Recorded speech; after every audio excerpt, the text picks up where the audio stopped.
Alors, bonsoir, merci de votre venue. Un court préambule avant donc la rencontre avec Zone Critique. Donc, nous sommes heureux d'accueillir une revue culturelle qui a des spécificités très intéressantes et ils vont vous raconter leur aventure éditoriale. Merci d'avoir accepté donc notre invitation, Sébastien Renaud et Pierre Polygone. Merci à vous.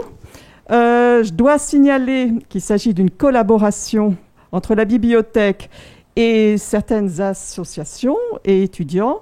Une association avec le BDA, ici présent la personne d'Antoine Jandot, et également avec Claire Sellos, qui est de Streams, présidente de Streams.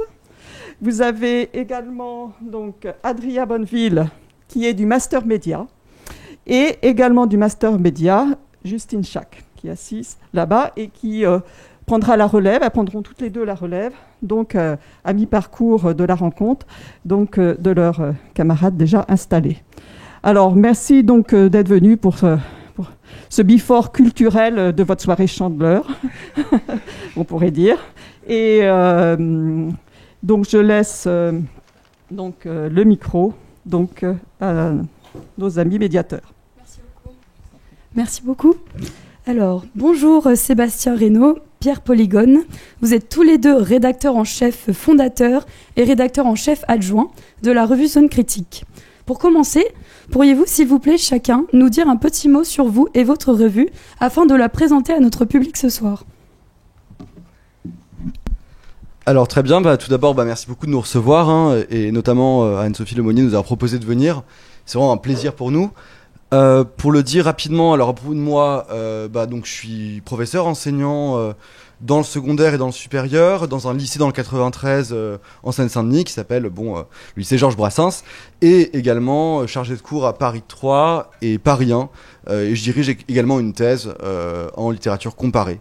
Je sais pas si je vais vous parler de ma thèse, c'est pas très intéressant, mais en gros c'est sur les rapports entre souffrance, écriture et mystique. Et également, en effet, donc je co-dirige la revue Zone Critique. Alors je vais peut-être laisser Sébastien le soin de présenter la revue, etc. rapidement, et je reviendrai plus précisément sur le numéro papier, pour montrer comment ça fonctionne. Merci Pierre. Donc bonjour à tous, merci beaucoup pour cette invitation. On est vraiment très heureux d'être là, comme Pierre l'a dit. Donc moi je m'appelle Sébastien, j'ai créé Zone Critique il y a 10 ans et aujourd'hui j'enseigne dans une école alternative et j'ai créé un micro-organisme de cours particuliers qui s'appelle les cours de Sébastien. Et à côté, effectivement, j'anime Zone Critique avec Pierre. Et donc pour vous présenter rapidement Zone Critique, la première chose à dire c'est que en fait c'est un peu plus qu'une revue, c'est une association culturelle. Et peut-être que pour la présenter très rapidement, on pourrait partir de notre slogan « Rendre la culture vivante ». Donc qu'est-ce que ça veut dire rendre la culture vivante? Ça veut dire deux choses essentiellement pour nous. Tout d'abord, c'est vraiment faire le pari de la création contemporaine. Donc c'est vraiment nous intéresser non pas spécialement aux auteurs qu'on étudie à l'université et que tous les étudiants en littérature connaissent, mais vraiment les artistes contemporains, les metteurs en scène contemporains, les écrivains contemporains, les cinéastes contemporains et les essayistes contemporains. C'est d'abord ça qui nous intéresse. Et la deuxième chose, c'est que Zone Critique, c'est rendre la culture vivante parce qu'on essaye vraiment de créer une communauté en fait de personnes passionnées par l'art, passionnées par la culture. Et pour ça, on a vraiment créé un espace qui s'organise en trois grands piliers. Donc le premier pilier, c'est vraiment cet espace de revue avec une revue papier dont s'occupe Pierre, une revue en ligne. Le deuxième espace, c'est vraiment des espaces événementiels, donc avec des projections débats, avec des performances musicales et littéraires, mais aussi avec des tables rondes, avec des événements qui sont organisés en partenariat avec des musées, avec des galeries. Et le troisième espace qui se développe beaucoup, qui nous permet vraiment d'organiser cette communauté, c'est l'espace numérique avec notre chaîne YouTube et notre podcast. Donc voilà, c'est vraiment sa Zone Critique. Merci. Ça fait beaucoup de choses. Vous voulez que je revienne plus précisément sur la revue papier ou on aura des questions là-dessus pendant toute la soirée, donc il n'y a pas de souci, merci beaucoup. Ça marche. Alors. Et c'est justement à propos de ça que j'aimerais commencer. donc à propos de la revue papier réellement. Et donc on va vous poser plusieurs questions par rapport à comment vous écrivez cette revue, comment vous attirez les personnes vers cette revue. Et ma première question, vous avez commencé déjà à y répondre un peu en décrivant ce qu'était Zone Critique, mais par rapport à la revue papier réellement, comment cette revue finalement se distingue des autres qu'on peut trouver, des autres tout simplement revues ou magazines ou même sites web critiques, que ça soit littéraire ou cinématographique. Alors, pour répondre à cette question, d'abord j'ai envie de vous dire que notre projet, il a rien de fondamentalement original et c'est une bonne nouvelle. Parce que ça veut dire que il y a des espaces comme ça où on peut découvrir des films, des livres. Ensuite, également, pour comprendre ce que c'est une revue littéraire aujourd'hui ou une revue tout court, je vous recommande à toutes et à tous de vous rendre au Salon de la Revue au Blanc-Manteau, parce qu'en fait, c'est un microcosme passionnant. C'est-à-dire que les revues, mine de rien, elles sont surtout amies entre elles. Nous, on collabore avec du coup plusieurs revues. C'est une sorte de petite bulle. Et alors ensuite, ce qui nous distingue quand même, parce qu'il y a un truc qui nous distingue quand même, je pense, c'est que on a fait le choix d'investir un espace qui est finalement assez rare. C'est un espace qui situerait à la lisière d'une revue universitaire et d'une revue grand public. Et ça, je pense pas que ça se fasse énormément. C'est-à-dire que nous, on s'est dit, après tout, écrire des brèves, ça nous intéresse pas beaucoup. En même temps, évidemment, par l'université, on est amené à écrire des articles plus en profondeur, mais on aimerait justement attirer un public plus large que le public universitaire et en même temps un public exigeant. Donc notre revue, c'est quand même un pari assez exigeant. Et pour le coup, je pense pas qu'il existe énormément d'autres revues. Ensuite, évidemment, il y a d'autres revues en ligne qui sont consacrées à la littérature. En attendant Nado, par exemple, qui est né des cendres en fait du magazine littéraire, mais également aussi Diacritique, pour en citer deux qui sont à peu près sur notre créneau. Et dans le fond, c'est des revues qu'on aime, qu'on apprécie également beaucoup. Après, on se distingue, je pense, de ces deux revues-là. Parce que on est plus jeune en fait, je pense, et c'est pas rien de le dire non plus, parce que je crois que la rédaction de Zone Critique est composée aussi beaucoup d'étudiants, etc. Et c'est aussi l'idée de porter un regard neuf, parfois sur des figures assez anciennes. Je sais pas si j'ai répondu exactement à votre question. Mais... Non, franchement, ça répond à ma question. Merci. Merci beaucoup. Est-ce que justement vous cherchez à faire de la vulgarisation de la culture, ou alors vous cherchez un public un petit peu plus pointilleux et justement de montrer un contenu plus pointilleux et plus précis? Ou qu'est-ce que c'est entre les deux, de la vulgarisation ou de la recherche plutôt? Je pense que justement Pierre l'a bien dit, c'est-à-dire qu'on essaye vraiment de tenir cet équilibre qui n'est pas simple à tenir entre en fait l'expression d'un véritable enthousiasme pour la littérature. On est vraiment tous des passionnés, des amoureux de littérature, de cinéma, etc. Donc on essaye vraiment de transmettre cet enthousiasme à travers nos revues, nos articles, et je pense que ça sent en fait que ce ne sont pas des articles universitaires, académiques, etc., qui a une énergie, un enthousiasme qui transparaît dans ces articles, et à travers ça on se situe vraiment dans le sillage de ce que Aragon nomme la pédagogie de l'enthousiasme au sujet de la critique. Donc il y a vraiment ce rapport intime qu'on peut tisser avec les textes qui s'expriment dans nos articles, et en même temps effectivement le pari en fait de cette revue papier, c'est vraiment en fait de partir d'un thème qui a été traité, retraité, surtraité par la tradition littéraire, donc la crise sociale, l'aventure, et puis de voir de manière vraiment très exigeante et rigoureuse quels sont les échos qu'on peut trouver, quelles sont les reformulations de ce thème qu'on peut trouver, quelles sont les modulations qu'on peut trouver dans la littérature contemporaine en fait. Et donc ça exige aussi une forme d'attention aux mots, au texte, et de rigueur dans l'analyse. Donc c'est vraiment, je pense, l'articulation en fait de cet enthousiasme et de cette rigueur qui est le propre de notre revue. Mais pour donner par exemple un exemple concret, dans le numéro sur l'aventure, il y a un article sur Nicolas Bouvier. Bon, Nicolas Bouvier, je sais pas si vous le connaissez, c'est un des grands noms de la littérature de voyage. L'usage du monde, en passant, c'est un chef-d'œuvre. Mais le rédacteur qui a écrit l'article, en fait, son article en soi, qui est un article critique qui parle de Nicolas Bouvier, est un pastiche dans l'écriture, de l'écriture même de Nicolas Bouvier. Et en fait, en le lisant, il y a à la fois un exercice de style et en même temps un exercice critique. C'est-à-dire qu'il va parler de l'œuvre de Nicolas Bouvier, il va montrer ses forces, ses faiblesses, la manière qu'il a d'écrire, mais il va aussi nous transmettre quelque part un peu du talent et on va dire, de la nonchalance de Nicolas Bouvier. Donc voilà, c'est cette articulation-là, je pense, qui est assez novatrice, mais donc qui fait en tout cas notre patte, pour le dire rapidement. Merci. Moi, c'est une question aussi, vous l'avez dit juste avant, ce qui distingue Zone Critique, c'est le fait que vous soyez jeune. Et justement, par rapport à cela, on sait qu'actuellement, c'est quand même les réseaux sociaux, ça va être la plateforme YouTube notamment qui va prendre de l'ampleur. Comment est-ce que vous arrivez à ramener un public vers une revue plus classique, vers une revue papier? Alors, ça c'est une bonne question. Je pense que déjà le choix du papier pour nous, on l'a fait aussi parce que bon, on est amoureux du livre. Hein. C'est vrai que en fait l'idée c'est aussi créer un bel objet. Je pense qu'on l'a vraiment pensé comme ça, on l'a conçu comme ça. On s'est dit que voilà, l'idée c'est de créer quelque chose qui soit aussi un peu intemporel. C'est-à-dire que certes on traite d'un thème actuel avec une parole qui est vivante, mais néanmoins on espère que ces numéros, pour l'instant ils n'ont pas encore trop vieilli, ils sont pas encore trop vieux, mais qu'ils resteront comme ça, voilà, pour poser un regard, mais un regard qui soit aussi quasiment intemporel sur des figures aussi assez, fondatrices. Et ensuite, l'intérêt du papier, en fait, par rapport au numérique, pour nous, je pense que c'est d'attirer un public, hein. Mais alors c'est pas forcément pour le coup là les jeunes qu'on peut également viser par le papier, mais aussi un public plus large, hein. Mais sans jamais abandonner le numérique. Vous parliez de YouTube, bon on a lancé une chaîne YouTube, même si à mon sens je pense que YouTube va peut-être encore décliner un petit peu au profit de TikTok par exemple qui prend encore, et là pour le coup bon TikTok on s'est pas encore lancé dessus et je pense que ce serait compliqué quand même, mais quoique sait-on jamais.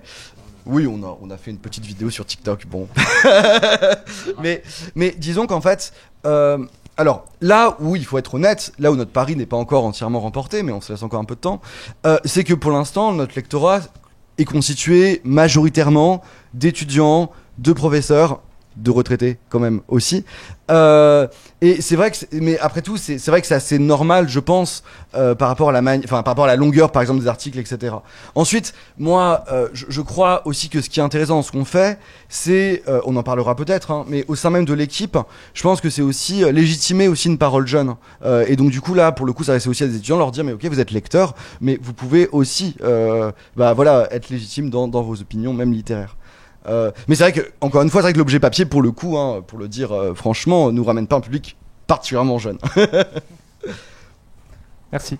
Merci beaucoup. Dans votre manifeste, vous dites justement vouloir faire le pari des mots, des idées et d'aujourd'hui, notamment pour prouver qu'il est possible de dépasser la monotonie du débat public et rappeler que notre siècle vaut bien les précédents. Et donc, comme vous dites pour les jeunes, que nous avons aussi notre voix.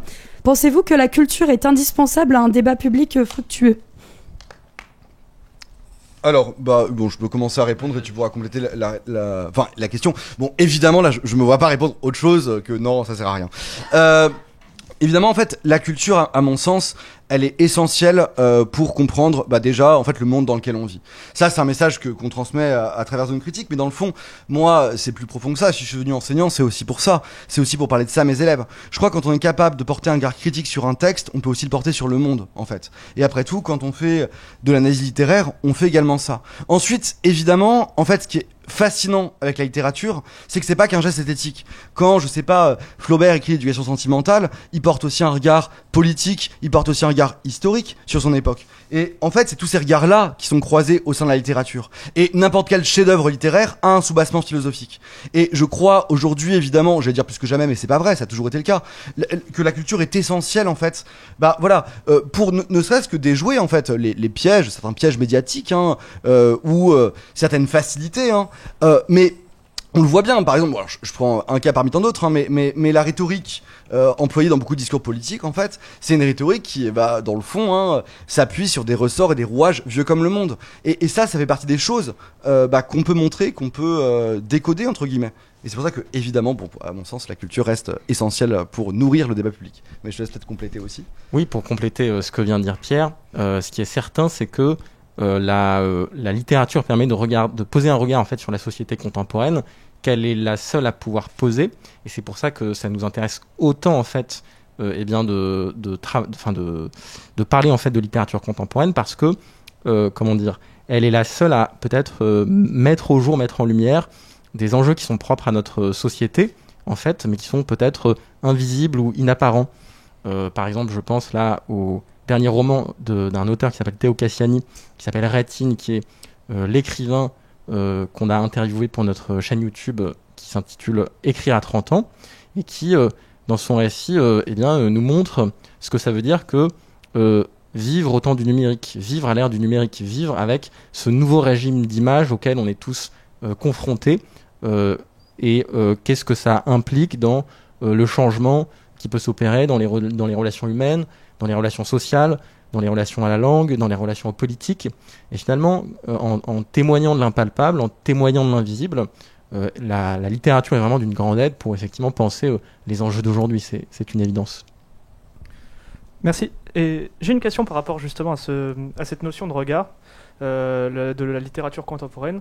D'ailleurs, c'est quelque chose que j'ai trouvé très pertinent dans la revue que j'ai lue, moi, Crise sociale, notamment dans la revue, dans la partie cinématographique, avec des films qu'on voyait pas forcément dans les revues critiques. Par rapport à cette notion de regard, justement, et de la crise sociale actuellement, et de ce qu'on est en train de vivre, finalement, avec la crise du Covid-19, est-ce que vous auriez écrit certaines critiques différemment dans cette revue? Comment voyez-vous évoluer, finalement, le monde de la culture aussi à travers la revue, dans ce qu'on est en train de traverser actuellement? En somme, ce que vous me demandez, c'est est-ce que la crise va renouveler le regard des écrivains sur le monde? Exactement. Moi, je le crois fondamentalement. C'est-à-dire que, en fait, dans le fond, alors aujourd'hui, on vit une époque, vous le savez, de la crise quasiment permanente. On passe de l'état d'urgence à la crise sanitaire quasiment sans transition. Et je crois que beaucoup d'écrivains ont pressenti, en fait, cette chose-là. Alors bon, évidemment, comme tout le monde, comme beaucoup de gens, j'ai lu le dernier Houellebecq, Anéantir. Et alors, si je prends ça, c'est pas anodin parce que je crois que maintenant le regard de Houellebecq est un peu daté. C'est-à-dire que je pense que maintenant il regarde un peu en arrière, alors que paradoxalement son roman se passe en 2027. Ça n'en reste pas moins très très bon roman, mais je crois que dans le fond, la crise, elle permet aussi de faire émerger une nouvelle génération d'écrivains qui vont s'emparer justement de ces objets-là. Et je crois que d'ailleurs, alors à tort ou à raison, mais le confinement, ça a permis à énormément de gens d'écrire. C'est-à-dire que, vous le savez sûrement pour l'anecdote, Gallimard a suspendu pendant 4 mois les manuscrits. Tout le monde s'est mis à écrire. Mais quelque part, c'est un geste intéressant parce que je pense que ce temps de recul, je pense que ça a permis à beaucoup de gens de se poser la question de leur vie intérieure aussi et de leur manière d'appréhender le monde. Et je crois effectivement que là encore, aujourd'hui en France, on a toute une génération d'écrivains qui est prêt à naître. Et c'est aussi un des projets de Zone Critique, je pense, que de défendre des jeunes écrivains, souvent méconnus, parce que il faut bien voir ça. Il faut voir que c'est le lot et c'est le jeu de la rentrée littéraire. Mais il y a 680 livres qui sortent chaque année, là cette année en l'occurrence, et on va en parler que de 3, de 4. Et en fait, nous, c'est vrai que même au sein de Zone Critique, ça nous intéresse justement d'entendre ces nouvelles voix qui pensent le monde, qui pensent parfois. Alors évidemment, les premiers romans, c'est toujours imparfait, c'est un geste un peu fragile, mais en même temps, c'est toujours très très touchant. Pour citer quelques noms, je crois que aujourd'hui, on a quelques écrivains qui peuvent. Moi, je pense. Alors, c'est triste. Il est mort malheureusement l'an dernier. Il est mort très jeune. Il est mort à 37 ans. Joseph Pontus, qui avait participé d'ailleurs au numéro sur la crise sociale, a sorti un très très beau texte qui s'appelle Carnet d'usine, Feuille d'usine, et dans lequel il revient sur son expérience de l'usine, qu'il traite en fait de manière poétique et qui montre finalement comment la littérature, littéralement, l'a aidé à vivre. Et ça, c'est un texte et très contemporain. Il est sorti en 2019. Et moi, par exemple, je le fais étudier à mes élèves, qui pourtant, pas forcément un bagage culturel délirant, mais ce texte est capable de les toucher parce que je pense que là, il touche littéralement à des enjeux contemporains sur la condition du travail aujourd'hui. Parce que vous voyez que finalement, quand on parle aux élèves de Zola ou de Germinal, c'est bien, mais dans le fond, ils disent, mais monsieur Limine, ça n'existe plus. Alors que là, d'un coup, quand ça se passe dans un entrepôt Amazon, dans un abattoir, là, c'est des visions qui sont plus tangibles. Et je pense que là, pour le coup, la littérature a un rôle à jouer. D'accord, merci beaucoup. Pour compléter ce que dit Pierre, en fait, si on part de l'idée que finalement la littérature c'est partir de situations concrètes, tangibles, comme tu le dis, d'expériences sensibles pour toucher à quelque chose de plus général, mais d'impalpable en même temps, il est clair que je pense que la situation actuelle va évidemment en fait engendrer des nouveaux écrivains, puisqu'en fait cette situation elle amène un déplacement de nos comportements, de nos habitudes, je sais pas, mais des choses très simples, de nos manières de nous parler, de nous regarder, le masque, toutes ces choses. En fait, c'est ce genre de petits détails concrets dont un écrivain s'empare pour restituer quelque chose de l'ordre d'une atmosphère un peu impalpable et invisible qui dit quelque chose du rapport qu'on entretient à la société, en fait. Et je pense qu'il y a... je sais pas, mais j'imagine qu'il y a 1 milliard, en fait, de sujets, en fait, dans la crise du Covid dont un écrivain pourrait s'emparer en partant de situations concrètes, mais je sais pas, on pourrait partir du rapport un peu confus qu'on entretient aujourd'hui à l'information, de l'éclatement de la notion de vérité, etc. Enfin, il y a beaucoup d'enjeux en fait aujourd'hui qui sont charriés par cette nouvelle situation en fait. Et je pense que le rôle d'un écrivain, c'est vraiment de partir d'éléments très concrets pour, à travers ces situations-là, dire quelque chose en fait de ce sentiment étrange, de ce malaise impalpable en fait. Et donc, oui, j'imagine bien que d'ici quelques semaines, mois, années, on va voir fleurir des romans sur cette situation-là en fait. Merci. Merci. Donc vous nous avez parlé de la prospérité de nouveaux écrivains suite à cette crise. Et nous avons aussi tous vécu la fermeture des lieux culturels. Vous, en tant que passionné de littérature et de culture de façon générale, aussi de cinéma, de musique, comment avez-vous vécu cela et quel impact cela a pu avoir sur votre revue ? Tu veux commencer à répondre Alors, effectivement, en fait, nous, on s'est vraiment beaucoup mobilisés au moment de la fermeture des lieux publics. C'est-à-dire que ça nous a énormément touché. Ça a notamment touché la rubrique théâtre, puisque du coup, il était plus possible de tout simplement se rendre au théâtre, etc. Et donc, ça nous a amené à beaucoup réfléchir sur comment est-ce qu'on peut faire pour défendre certains lieux culturels. Donc on a par exemple à ce moment-là envisagé tout un tas de nouveaux dossiers pour continuer à faire vivre la culture et pour essayer de faire vivre la culture dans cette situation-là. Mais en fait, c'est vrai que c'était une situation très difficile à vivre et en même temps de cette situation ont fleuri énormément de projets parce qu'en fait on s'est vraiment rendu compte de l'importance du lien qu'on entretenait par exemple pour reprendre le théâtre avec les arts vivants. Donc c'est par exemple à ce moment-là qu'on a eu en fait cette idée de projet de podcast qui s'appelle L'envers du décor, qu'on a lancé depuis un mois et dont l'idée est vraiment en fait d'aller interroger des acteurs, des metteurs en scène pendant les répétitions en fait, pour donner à sentir à nos auditeurs ce que c'est que l'atmosphère du théâtre vivant en fait, tout ce que ça a de différent en fait de regarder, enfin d'aller au théâtre et de regarder une captation par exemple. Donc on s'est vraiment engagé dans cette direction-là. Et par ailleurs, oui, il y avait aussi donc une série qui a été lancée qui s'appelait Théâtre dans un fauteuil, où là il s'agissait de revenir sur des lectures de théâtre. Et puis c'est à ce moment-là aussi on a commencé à faire beaucoup d'entretiens et où les critiques de la rubrique théâtre ont assisté directement aux répétitions qui se jouaient du coup en huis clos pour donner quand même des perspectives sur l'après. Par ailleurs, en cinéma, il y a une grande question, c'était est-ce qu'il fallait traiter des films qui sortent maintenant directement sur les plateformes de VOD ou est-ce qu'il fallait au contraire défendre un certain modèle du cinéma ? Donc la rubrique cinéma a choisi de traiter exclusivement des films qui sortent en salle, toujours. Parce que en fait pour eux c'est cette vision-là du cinéma qui doit quand même encore rester et qui est peut-être la seule manière de défendre aussi un modèle à la française qui a quand même connu, essuyé quelques coups. En ce qui concerne la fermeture des librairies, elle a été que temporaire, etc. Mais je pense que mine de rien, si on regarde juste les chiffres, en fait les librairies n'ont pas perdu d'argent parce que les gens ont continué à acheter des livres. Alors on s'est beaucoup moqué, et je comprends du click and collect, rien que de l'appellation qui peut poser problème, mais il se trouve que ce lien à la culture il a quand même été maintenu. Alors c'est vrai que encore aujourd'hui on prend le théâtre ou le cinéma, c'est deux lieux qui ont été assez sinistrés. Les musées aussi également n'ont pas retrouvé leur fréquentation. Donc on voit bien que là, quand ça implique un déplacement, c'est plus compliqué. La littérature de ce point de vue-là est assez préservée parce que, au contraire, ça a été un moment, je pense, fédérateur. Mais de toute façon, les livres en temps de crise, on l'a tout de suite vu. Enfin, ça a toujours marché. On se rappelle, après cette tentative de 2015, il y a eu Paris est une fête de Hemingway, Cacao tête de vente. Évidemment, quand Notre-Dame a brûlé, le roman de Victor Hugo, pareil, a été acheté massivement, pas forcément lu, parce qu'en fait les livres, je pense qu'ils ont vraiment une valeur totem.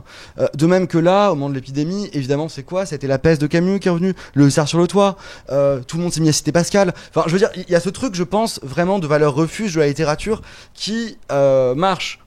Alors, sans prendre des exemples extrêmes, mais si, évidemment, je vais en prendre un. Il y a un très très beau livre de Semprin qui s'appelle L'écriture ou la vie, qui est bien plus subtil qu'il en a l'air, parce que Semprin, en fait, pose la question de l'écriture par rapport au camp, dit que c'est impossible d'y revenir et que dans le fond, écrire, ce serait que ressasser ce moment-là, mais en même temps il y a aussi un aspect de libération. Et en fait il raconte un moment que donc il est dans les camps et c'est un jeune étudiant de la Sorbonne. Franchement c'est un texte bouleversant parce que quand Semprin a été envoyé à Auschwitz, il avait 21-22 ans, il avait à peu près vos âges, donc moi en tout cas je l'ai lu à ce moment-là, ça m'a bouleversé évidemment. Il était étudiant en philosophie et il avait un professeur de philosophie à la Sorbonne qui s'appelait Maurice Holbach et il le retrouve dans les camps. Et en fait Holbach est en train de mourir, c'est atroce, il meurt d'une dysenterie, donc littéralement il se chie dessus. Et en fait Semprin récite le poème de Baudelaire au capitaine, il est temps de lever l'heure, etc. Et en fait c'est le dernier geste qui est fait, c'est un poème de Baudelaire. Alors, ça ne change rien. Enfin, c'est-à-dire que dans le fond, Holbach finit par mourir quand même, mais il meurt avec un sourire. Et je crois que dans le fond, la littérature en temps de crise, ça nous dit fondamentalement vraiment ça. Et là, à une échelle bien plus dérisoire, entre guillemets, bon, et quand même importante, on a vu que dans le fond, les gens ont continué à lire, ont continué à acheter des livres, etc. Donc ça, je pense que, alors que voilà, ça a bien plus touché, je pense, le cinéma, l'art, d'une façon générale, avec les musées et le théâtre, mais la littérature a été préservée de ce point de vue-là. Merci beaucoup. Justement, vous avez dit que pendant la fermeture des salles en cinéma, dans votre revue, vous avez continué à parler seulement des films qui sortaient en salle et donc pas ceux sur les plateformes. Qu'est-ce que vous pensez de ce choix ? Est-ce que vous ne pensez pas que les plateformes sont en train de prendre le dessus ? Comment faut-il faire pour que les gens continuent à aller en salle ? Quel est votre avis Alors, indéniablement, c'est le cas. On l'a vu, la sortie du Disney, qui maintenant ne sort même plus en salle. Et ça peut s'expliquer, je pense, pour beaucoup de raisons, mais notamment parce que finalement... les salles de cinéma, ont été paralysées par la contrainte sanitaire. Et à l'inverse, qu'est-ce qu'il y a de plus simple que de regarder une série, dans le fond, chez soi. En revanche, je pense qu'en France, on a encore la chance d'avoir un modèle qui est assez préservé, avec des écoles notamment de cinéma qui fonctionnent très bien, et une nouvelle génération de réalisateurs qui fonctionnent aussi très très bien. Bon, moi, quand je vois Ils ont perdu, je me dis que tout n'est pas perdu précisément, parce que là on voit qu'il y a eu un succès à la fois populaire et critique, évidemment aussi littéraire, et d'ailleurs le bouquin de Balzac a aussi été vendu à ce moment-là. mais toujours est-il que le problème, en fait, je crois, de la culture en France, c'est aussi évidemment celle de l'indépendance. C'est-à-dire que dans le fond, on a essayé de lancer Salto, etc. Enfin, il y a des initiatives qui ont été lancées, je pense, mais que dans le fond, dans ce domaine-là, en tout cas du tout numérique, on sera perdant. Et je crois qu'on a intérêt à préserver ce modèle. Moi, il se trouve que j'habite dans le 5e arrondissement, un quartier qui d'un point de vue du cinéma était historique, avec énormément de cinéma indépendant, et je pense que ça fondamentalement c'est vraiment une richesse qui doit être préservée, et qui l'est encore parce que justement je crois que il y a beaucoup de classiques qui fonctionnent encore, donc c'est à dire qu'il y a encore ça qui pour l'instant perdure, contrairement à d'autres choses qui s'éteignent un peu plus. Je sais pas si Sébastien tu veux ajouter des choses par rapport au cinéma. J'ai rien à rajouter, non. Merci beaucoup. Alors, moi, ça va être... je vais revenir sur les thèmes de vos deux revues. Donc, une sur la crise sociale, une sur l'aventure. Je trouve que c'était des thèmes qui étaient finalement c'est des thèmes qu'on retrouve très facilement, justement, dans le cinéma ou dans la littérature. Mais ce que j'aimerais savoir, c'est pourquoi avoir choisi ces thèmes pour commencer. La première revue sur la crise sociale, la deuxième sur l'aventure. Pourquoi avoir choisi ces thèmes en particulier ? Alors, je peux commencer sur la crise sociale et je te laisse sur l'aventure ou... Très bien. En fait, pour la crise sociale, tout est parti, comme souvent peut-être, d'un roman. D'ailleurs, Nicolas Mathieu va sortir un nouveau roman et j'espère que ça va fonctionner. Mais en tout cas, on a choisi la crise sociale parce que il y a eu donc le roman de Nicolas Mathieu, Leurs enfants après eux, qui est le prix Goncourt en 2017, si je ne me trompe pas, ou 2018. Et à la suite de la lecture de ce roman-là, j'ai été bouleversé. Je me suis dit que vraiment fondamentalement c'était un grand texte, parce qu'en fait à la manière de Flaubert quasiment, il montre dans le fond la fin des illusions. Alors ça se passe dans le Grand Est, si vous voulez, une région qui a été sinistrée. Donc en fait le chômage frappe la région de plein fouet, on suit des jeunes, et il y a tout un discours comme ça de la part des adultes qui disent non mais vous inquiétez pas, il y a le tourisme qui va arriver, tout va changer, et en fait les jeunes sont plus dupes, c'est-à-dire que les jeunes n'y croient plus. Et ce texte-là, je me suis dit que c'est un texte qui est à la fois très très beau, d'un point de vue esthétique, mais qui aussi a le mérite de prendre cette question-là de la crise et de montrer que dans le fond, aujourd'hui, on arrive à une forme d'impasse et en même temps il y a des possibilités de réinvention. Et je pense que la crise sociale c'est ça, il faut le voir comme ça, c'est un numéro qui peut paraître très dur. Évidemment on parle de Houellebecq, mais Houellebecq parce que justement je pense dans les années 90 ça a été novateur. Il a inventé un genre qui serait le roman d'entreprise, hein. Extension de la lutte, dans le fond c'est ça. Moi, j'aimerais faire le parallèle entre Houellebecq d'un côté, bon, qui fait un constat que tout le monde connaît, assez dur, assez cynique, etc., sur grosso modo le libéralisme qui en fait a tendance à tout, gommer sur son passage, hein, et puis qui s'accompagne aussi d'un libéralisme sexuel. Hein. Et d'un côté donc Houellebecq, vision cynique un peu dure, et de l'autre Damasio, Alain Damasio, hein, qui est un écrivain pour le coup qui vient de la science-fiction, hein, qui est très influencé par Foucault, par Deleuze, mais qui propose lui une vision bien plus heureuse. En fait, il va proposer presque, on pourrait dire, des solutions. Son dernier roman, Les Furtifs, qui est sorti en 2019, l'année de l'apparition de ce numéro-là. Bon, il se trouve que j'ai écrit dessus sur Les Furtifs aussi, parce que je pense que là, on tient un texte intéressant qui dit, ok, partons de là, la situation est compliqué, mais on peut réinventer des liens entre les gens, des communautés. On peut finalement s'aménager de nouveaux espaces. Hein. Alors lui, il s'intéresse à des choses comme la ZAD, etc. Mais il s'intéresse en fait aussi simplement aux relations, hein, que le numérique peut aussi créer entre les gens. C'est-à-dire que le numérique ici n'est pas vu uniquement comme un moyen d'asservir les masses, hein, mais aussi comme un moyen de créer de nouveaux liens. À l'image, je sais pas, de Wikileaks, hein, d'un côté, et puis de l'autre, je sais pas, Google, hein, de visions un peu opposées du net. Hein. Et je pense que la crise sociale, évidemment, nous, on a sorti le numéro, on a commencé à le préparer au moment où le mouvement des Gilets jaunes se profilait, et au moment où il a explosé aussi. Et c'est quelque chose qui a nourri aussi notre réflexion, parce qu'on s'est dit, mais quel regard, finalement, la littérature porte sur la crise. Et on s'aperçoit qu'il y a une tradition, quand même, hein, littéraire, hein, du point de vue de la crise sociale. Après, je crois que pour ce premier numéro-là, ce qui était important pour nous, c'est une rubrique qui s'appelle À quoi bon des poètes en temps de détresse, la rubrique pour laquelle d'ailleurs Joseph Pontus nous avait livré un texte, où là on s'est dit on va donner la parole, hein, à des poètes, hein, à des universitaires aussi éventuellement, des éditeurs, mais surtout des poètes, en leur disant mais pourquoi écrire en temps de crise, est-ce que ça sert à quelque chose, hein. Et dans le fond je pense que la solution elle est là, c'est-à-dire que quelque part l'art permet de repenser l'avenir aussi, hein. Et bon, la crise sociale qui est un sujet noir offre, j'espère, hein, quelques messages d'espoir quand même pour la suite, et je crois que tout n'est pas perdu non plus. Je te laisse peut-être parler de l'aventure et du thème de l'aventure. Oui, merci Pierre. Voilà, en fait, comme l'a dit Pierre, effectivement, ce qui nous intéresse, c'est vraiment de voir comment certains débats, certaines tensions qui sont inhérentes à la tradition littéraire se retrouvent en fait dans la littérature contemporaine. Donc voilà, par exemple, dans la crise sociale, on a vraiment essayé d'interroger cette ambivalence entre les logiques sociologiques et les logiques émotionnelles qui sont à l'œuvre chez certains écrivains contemporains comme Annie Ernaux ou bien comme d'autres. De la même manière, on a vraiment essayé de se demander mais comment est-ce qu'un écrivain fait pour faire entendre son message, et on s'aperçoit en fait en regardant la littérature contemporaine que il y a des catégories en fait qui sont revisitées, en fait, qui font partie de l'histoire littéraire, c'est-à-dire qu'il y a certains romanciers qui vont plutôt adopter une approche militante, quand d'autres vont plutôt essayer de passer par des situations très concrètes, très ordinaires. Ils vont plutôt essayer d'avoir une approche sensible, c'est-à-dire de nous faire rentrer en empathie avec certains personnages pour, à partir de ce cas particulier, proposer un regard un peu plus universel, un peu plus général sur tel ou tel aspect de la société. Et en fait, donc on a terminé ce numéro et le confinement est arrivé et on avait vraiment tous besoin d'évasion.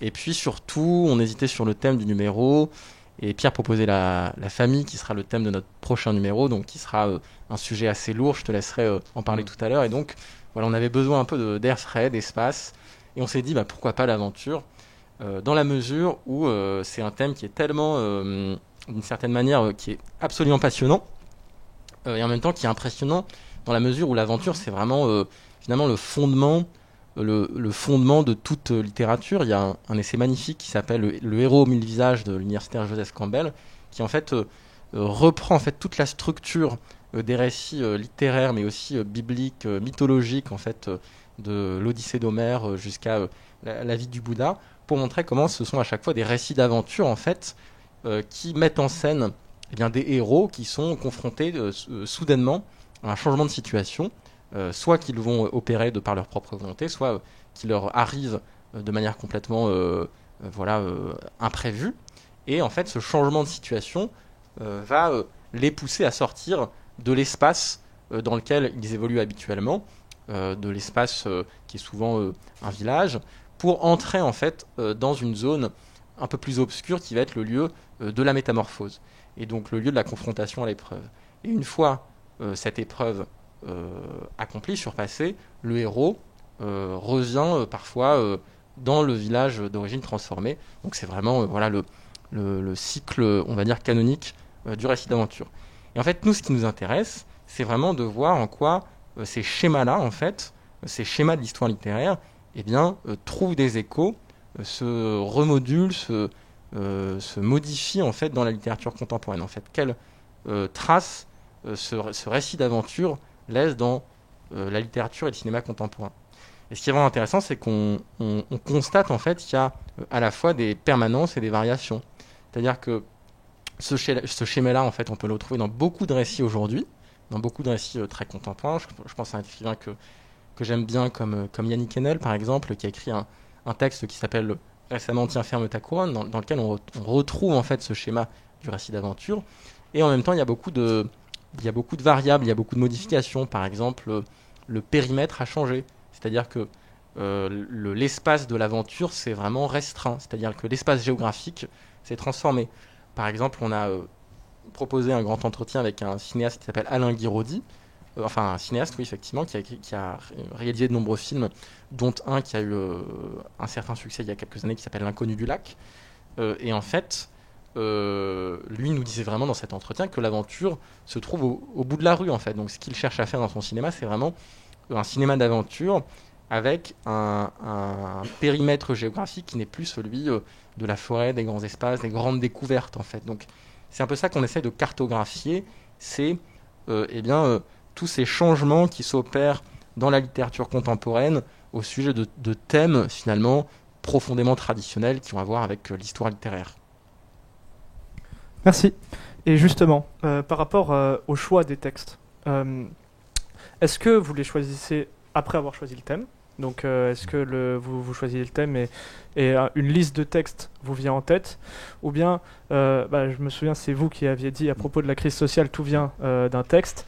Et c'est au fur et à mesure de vos lectures, de vos relectures, que vous pensez à un thème qui arrive ensuite. Alors pour le choix du thème, c'est toujours une question un peu compliquée. Alors on pourra, alors je sais pas si vous voulez parler du fonctionnement interne de la revue, parce qu'il se trouve qu'on a changé de modèle, donc c'est intéressant de voir justement, on a traversé différents modèles. Le numéro 1, on avait une structure assez, hiérarchique. Hein. Le numéro 2, on s'est transformé en collectif. Et le numéro 3, on a retrouvé le format, disons, plus traditionnel. Donc on a essayé de trouver plusieurs manières de travailler ensemble. Et le choix du numéro, c'est toujours des réunions, assez intenses, parce que chacun, parce qu'en fait, on fait des listes, hein, chacun, et on doit défendre le thème qu'on veut proposer. Et en fait, donc généralement, en fait, je pense que, pour ce numéro-là, je vous l'avais dit, moi, ça m'avait happé comme ça. L'aventure, ça a été donc là, c'était une aventure, d'ailleurs, rien que de trouver ce thème, parce que voilà, il y a eu plein de propositions qui sont arrivées. Mais alors, l'aventure, moi, ce qui m'a ensuite tout de suite plu, c'est que je me suis dit, oui, ok, le confinement est arrivé, c'est vrai que tout le monde dit la littérature, après tout, ça sert à nous évader. Or, aujourd'hui, on peut plus s'évader, et puis même, ce qu'on pourrait encore préciser, c'est que le roman d'aventure aujourd'hui, à part Sylvain Tesson, qui est une sorte de posture un peu de dernier romantique, hein, n'existe plus simplement parce que le monde est déjà macadamisé, le monde est déjà découvert. Hein. Aujourd'hui, on peut plus aller en Patagonie et dire, mais voilà, c'était comme ça, ce qui se faisait avant, littéralement. Même Nicolas Bouvier, pour ça, aux années 50, c'est un des derniers à faire ce genre de choses. Et l'aventure, je pense que donc ça a été un numéro qui le thème s'est imposé, mais en fait à chaque fois ce qui se passe, c'est que je pense que ça vient aussi d'une forme de sentiment. Par exemple, le numéro 3, on vous l'annonce, on peut vous le dire. De toute façon, il va être publié très prochainement, il va être publié en fait en fin mars. Ce sera donc sur la famille, le thème de la famille. Et là, ce qui a porté le choix sur ce thème, c'est en fait l'idée de s'interroger sur la place que la famille occupe dans le champ littéraire et artistique, et voir comment en fait les recompositions de la famille se jouent également dans le roman. Hein, avec notamment, je sais pas, l'histoire des parents de substitution. Aujourd'hui, voilà, on peut avoir des mères de substitution, des pères de substitution, se trouver des figures maternelles, des figures paternelles, et en même temps, il y a la GPA, il y a la PMA, il y a plein de choses qui se passent au niveau de la famille, hein, et voir que cet espace traditionnel, conservateur, etc., est en train d'éclater, voir comment les littératures s'en emparent, ça, pour le coup, c'est fascinant. Et c'est venu, en fait, et ça vient, en fait, progressivement. Souvent, il y a des textes, en fait, qu'on lit comme ça, on se dit, mais en fait, c'est dingue, ça crée un réseau de sens. En fait, là, on voit que on tient un fil parce que à chaque rentrée littéraire, on a 5-6 bouquins dessus, etc.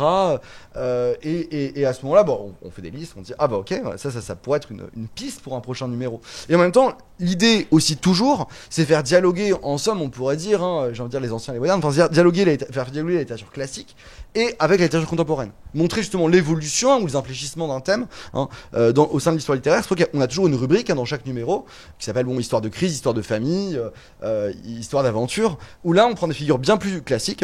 Par exemple, je sais pas, là on avait fait un article sur Ovide dans l'aventure.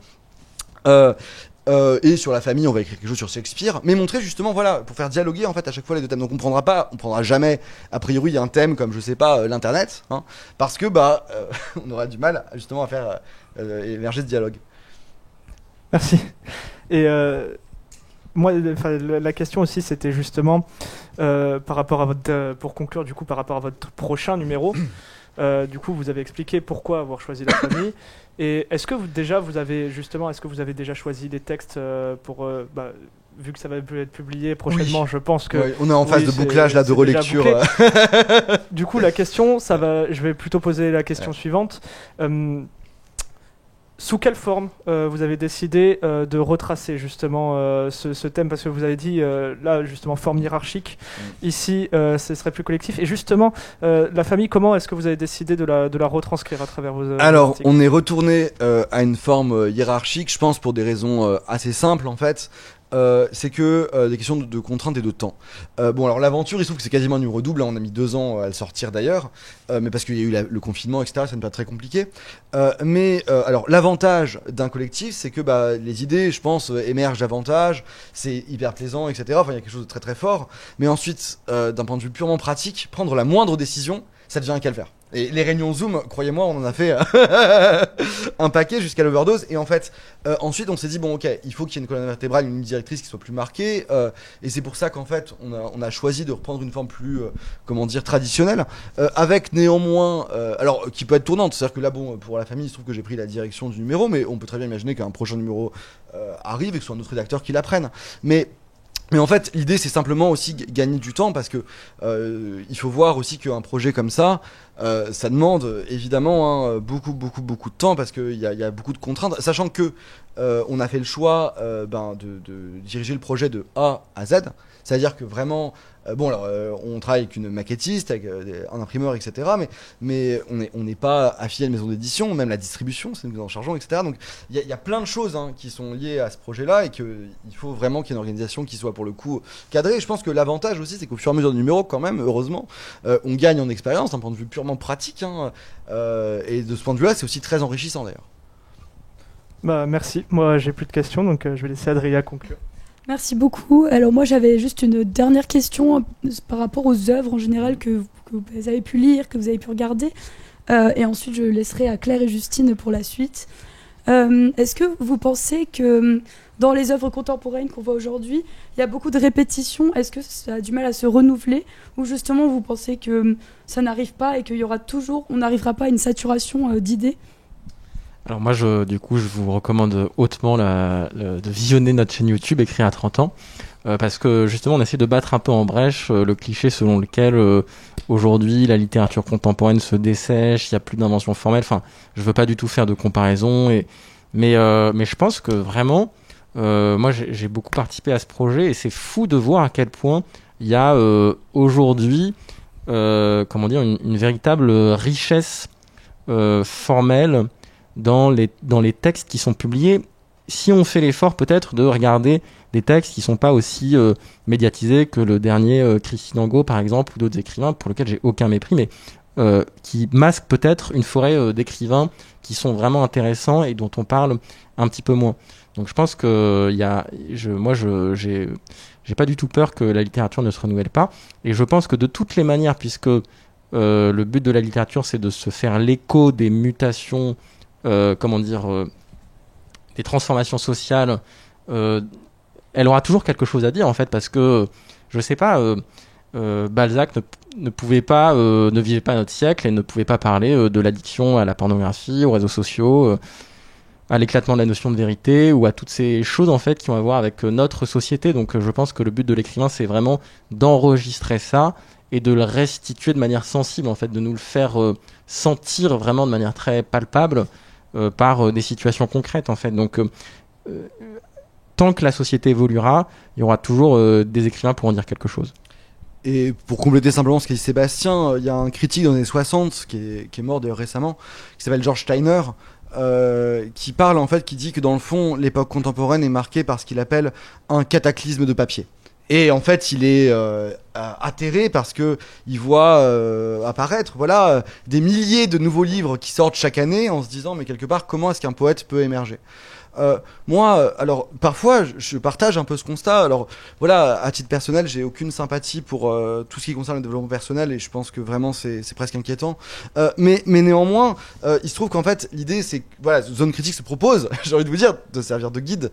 C'est-à-dire que aujourd'hui, ce qui est compliqué, c'est qu'on a accès à énormément de choses et que forcément, il faut faire des choix parce qu'on peut pas tout lire, etc. Mais je crois, en revanche, que la littérature, quoi qu'il arrive, elle sera là. Ensuite, évidemment, de toute façon, il faut bien distinguer deux choses. D'une part, une littérature qui serait commerciale, mais qui a toujours existé, qui existait au XIXe siècle, surtout d'ailleurs peut-être, bien plus qu'aujourd'hui encore, avec des têtes d'affiche, etc., avec des romans qui se vendent très bien, des page-turners, mais qui se lisent aussi très bien, mais qui sont aussi vite oubliés, et puis avec des œuvres plus confidentielles peut-être, mais qui, à mon sens, prennent mieux le pouls de l'époque. Merci beaucoup. Super, merci beaucoup. On va donc laisser la place à Claire et Justine pour la suite de l'interview. Merci. Merci. Je vous en prie, merci à vous. Merci beaucoup.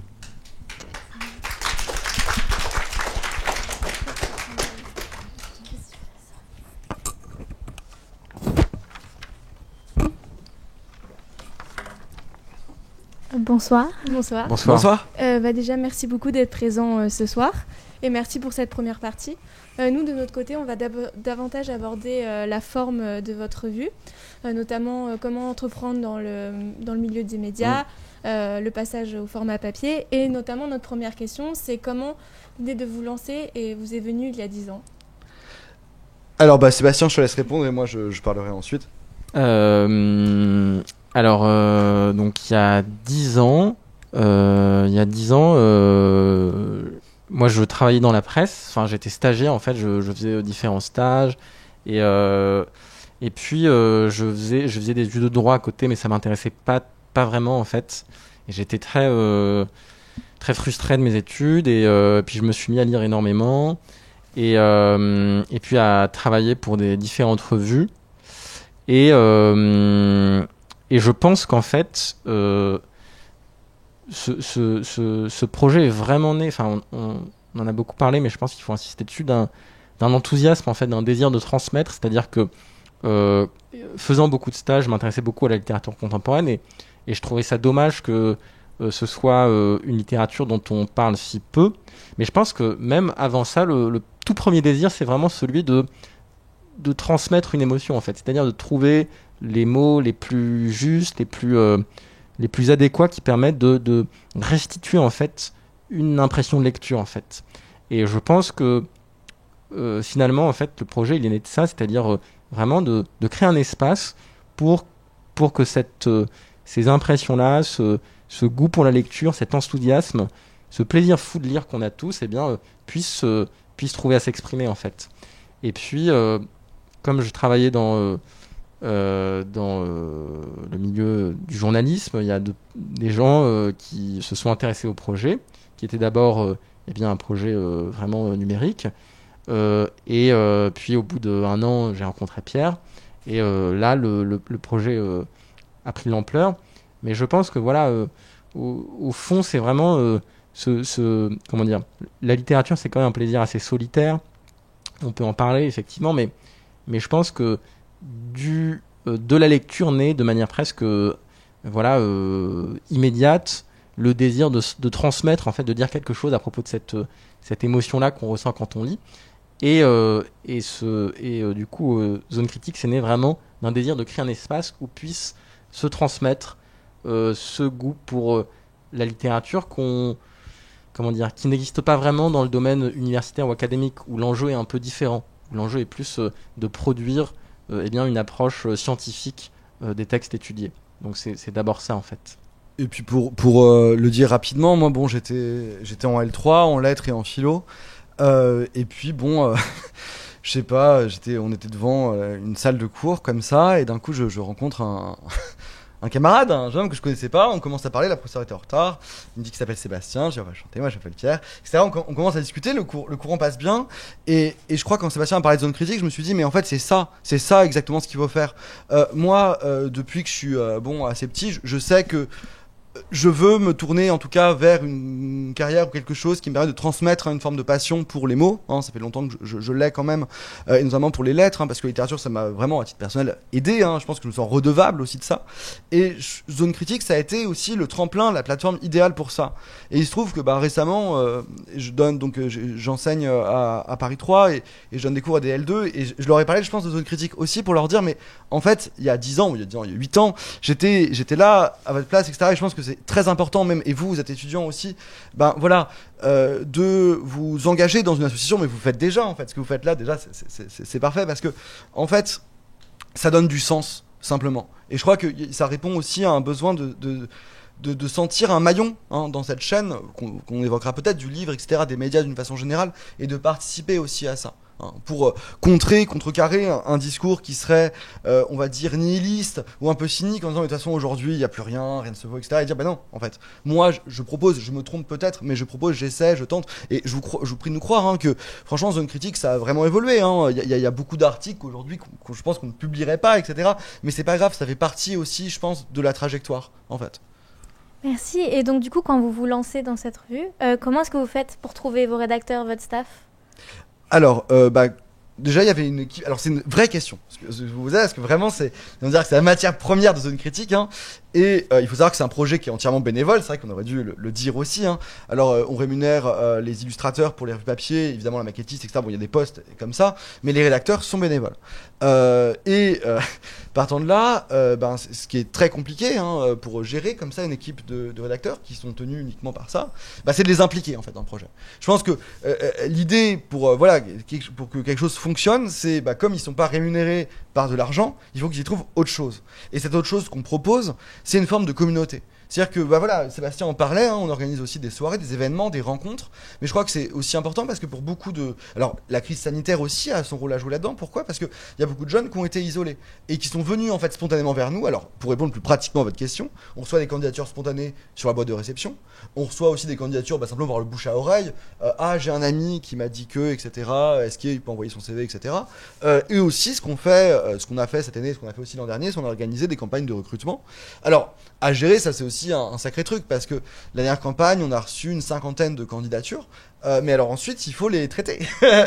Et donc, il y a tout un processus, etc., qu'on peut exposer rapidement, mais en somme, nous, ce qu'on demande d'abord au rédacteur, c'est surtout d'écrire un article d'essai, pour voir comment est-ce qu'il écrit, etc. Sachant que nous, si on parle encore une fois du recrutement, l'enjeu également, c'est aussi de servir au tremplin. C'est-à-dire que le but, c'est de se dire, voilà, vous êtes jeune, vous avez jamais écrit, d'accord, en fait, nous, ce qu'on peut vous apporter, puisqu'on vous paye pas, c'est vous montrer comment faire pour écrire, quels sont les tics de langage à éviter, comment est-ce qu'on construit un article, comment est-ce qu'on problématise un article, comment est-ce qu'on peut éventuellement écrire d'une certaine manière, etc. Qu'est-ce qu'on peut faire là-dessus ? Je pense que ça c'est aussi je pense un atout pour beaucoup de jeunes rédacteurs. Et alors donc du coup on lance, et alors l'idée en fait c'est de structurer le site, en l'occurrence est structuré en fait en plusieurs pôles. Il y a un pôle littérature, il y a un pôle idée, il y a un pôle cinéma, il y a un pôle art, il y a un pôle théâtre. Chaque pôle est dirigé par un rédacteur en chef de rubrique qui gère en fait l'équipe en tant que telle. Donc souvent il y a de 5 à 10 rédacteurs par rubrique. Et ensuite l'idée c'est de faire des événements. Alors il y a des conférences de rédaction sur la rubrique, mais généralement une fois par mois. Et ensuite il y a des grands événements qui rassemblent toute la rédaction. Et l'idée c'est de créer des liens entre les différents pôles évidemment. Peut-être pour compléter ce que dit Pierre, c'est vrai que l'enjeu et la difficulté d'un projet bénévole, c'est quand même de fidéliser la personne qui participe au projet. Moi, je dirais que oui, c'est comme dans tout projet bénévole, il y a beaucoup de passages, il y a des gens qui restent depuis 10 ans, depuis 9 ans, 8 ans, 7 ans. Il y a des gens qui écrivent pendant 1 an, 6 mois, 3 mois. Il y a des gens qui écrivent, puis arrêtent d'écrire, puis viennent aux événements. Il y a des gens qui nous suivent juste en lisant la revue, en reliant nos articles, etc. Donc, il y a énormément de modalités différentes. Mais moi, je dirais peut-être pour à chaque fois 20 personnes qui en ont l'équipe, il y en a 2 qui restent sur le long terme peut-être. Finalement, je pense que c'est les personnes qui adhèrent le plus à la vision du projet. Et une manière vraiment, je pense, ce qui fait qu'en fait ce sont des personnes qui restent, c'est aussi qu'on leur laisse énormément de liberté. C'est-à-dire que par exemple, je prends l'exemple de la revue en ligne, on a une ligne éditoriale, donc cet équilibre dont on parlait, qui consiste à transmettre un enthousiasme et apporter de la rigueur dans l'analyse. Et à partir de là, les différents directeurs de pôle sont entièrement libres des films traités, des pièces de théâtre et des œuvres d'art, des expositions, etc. Donc, par exemple, Ariane, qui dirige le pôle théâtre, a fait le choix vraiment de soutenir les jeunes créations, en fait. Donc, de ne pas traiter volontairement toutes les pièces de théâtre qui passent à la Comédie Française, à l'Odéon, etc., etc. Corentin s'intéresse aussi beaucoup au cinéma indépendant, mais il y a certains films, certains auteurs qui va peut-être pas aborder pour des raisons de choix éditoriaux. Et donc finalement c'est notre projet, mais c'est aussi le leur en fait, et c'est comme ça je pense que c'est un peu la difficulté, c'est-à-dire de trouver des gens en fait qui sont fidèles en fait à un esprit qui est celui de Zone Critique, tout en faisant en sorte de leur laisser le plus de liberté possible, parce que c'est la seule manière en fait justement de faire en sorte qu'ils restent dans la revue, qu'ils y trouvent leur compte aussi. Merci pour vos réponses. On a aussi des questions surtout sur le passage au format papier. Donc vous lancez dans une revue papier aujourd'hui à l'ère du numérique, et notamment après les différents confinements, on a vu une baisse des ventes dans les kiosques. Donc c'est assez surprenant comme choix. Mais vous dites aussi vouloir démontrer qu'il est encore possible d'avoir des idées. Donc comment avez-vous eu cette idée, et qu'est-ce qui vous a motivé à faire ce choix ? Mais je crois que fondamentalement, vraiment, la revue papier, c'est plusieurs choses. En fait, si on compare Internet au papier, c'est assez amusant. Sur le site, par exemple, on doit avoir plus de 1000 articles. Mais quand je dis 1000, d'ailleurs, c'est peut-être encore beaucoup plus. Hein. Non, ce ne sera pas 1000. Bon, c'est beaucoup. Ce qui fait que, en fait, alors, il y a des articles qui fonctionnent très bien depuis 7-8 ans, je sais pas, parce qu'ils sont bien référencés, etc., donc ils vont vivre pendant 7-8 ans. Et puis d'autres, en fait, qui vont être perdus dans les limbes du net. C'est-à-dire que c'est intéressant quand même. C'est-à-dire que, en fait, sur Internet, on dit que c'est immortel, ça l'est, mais tant qu'on ne sait pas où chercher, on ne trouvera pas. Et puis par ailleurs, en fait, sur Internet, une actualité en chasse une autre. C'est-à-dire que même nous, on a un carrousel, les articles sont à la une, etc. Et puis ensuite, on modernise la maquette du site, il y a des choses qui passent à la trappe, qui restent encore dans les archives, mais les archives, elles sont moins consultées. L'avantage fondamental de faire un numéro papier thématique, c'est que là, vous l'avez chez vous, et surtout, il y a une unité qui est bien plus massive que sur un site. Parce que là, vous prenez le numéro sur l'aventure, vous prenez le numéro sur la crise sociale, vous êtes sûr qu'ils resteront tels qu'on les a conçus. Hein. Et je pense que cette notion, paradoxalement, le papier semble parfois plus intemporel. Moi, j'ai fait une expérience l'autre jour, il y a peut-être un mois, mais oui, assez troublante. Il se trouve que j'ai pris tous mes cours jusqu'au master à la main, sur des cahiers, MUJI. Bon, j'écrivais pas très bien, etc., mais je faisais ça. Ensuite, je suis passé, j'ai pris mes cours sur l'ordi. Et j'ai perdu récemment une partie de mes sauvegardes sur mon ordinateur. Et j'ai perdu en fait des cours que j'avais pris numériquement, etc. Je ne les ai pas sauvegardés, c'est pas bien. Mais en revanche, mes cours de licence, du coup, je les ai encore. Et je crois que dans le fond, c'est ça, ce qu'on oublie souvent, c'est qu'en fait, on se dit fondamentalement que Internet, etc., ça dure, mais c'est pas vrai. Ça dure. Ça l'est, mais dans le fond, paradoxalement, le papier est plus tangible. Et je crois qu'il y avait ce choix aussi, mais qui est complémentaire. Je veux dire, il ne s'agit pas de dire c'est mieux ou c'est moins bien, mais je pense que c'est vraiment deux espaces qui sont différents, qui ont chacun leur spécificité. Et on se devait, je pense, d'investir les deux. En tout cas, on voulait investir ces deux espaces-là. Je sais pas si tu veux rajouter des choses, Sébastien. Non, de manière très puérile, je pense qu'il y avait aussi une part de fantasme aussi de créer un bel objet, une revue. Enfin, ça charrie quand même pour des amoureux de la littérature, ça charrie plein de fantasmes. Donc oui, on est super content en fait, on est super heureux d'avoir cet objet. On y a pris soin du début à la fin. Enfin, à chaque, je veux dire, même la police a été des débats en fait, parce que on voulait vraiment que le projet soit beau, esthétique, artistique en fait, de la page de couverture jusqu'à la dernière page de la revue. En fait, on y a vraiment mis tout notre cœur pour que ce soit vraiment on a vraiment investi la dimension matérielle de l'objet, en fait. Et donc, on a fait vraiment appel à un peintre qu'on adore, qui s'appelle par exemple Mathias Ben Simon, qui est un peintre qui travaille beaucoup à partir de la lumière et de la couleur pour notre page de couverture. On a fait appel à une auteure de bande dessinée pour illustrer en fait chaque partie de notre dossier. Donc je pense qu'il y a aussi cette envie en fait d'avoir un objet dont nous-mêmes on aurait envie d'avoir dans notre bibliothèque, tout simplement. D'accord, et du coup, comment est-ce qu'on fidélise ses lecteurs sur une revue papier ? Alors, on fait des choses que nous, on fait pas. C'est-à-dire que, par exemple, je vous le dis parce que, voilà, on est entre nous. Mais là, tout de suite, il y a une chose qu'on aurait dû faire, qu'on n'a pas mis en place, mais qu'on va mettre en place, je ne perds pas espoir, c'est l'abonnement. C'est-à-dire qu'en fait, on est une revue annuelle, on sort une fois par an, mais il faut néanmoins mettre en place un système d'abonnement, et pour nous, d'ailleurs, ce serait bien plus pratique, parce que ça nous permettrait d'avoir une comptabilité qui soit, disons, plus saine, plus régulière.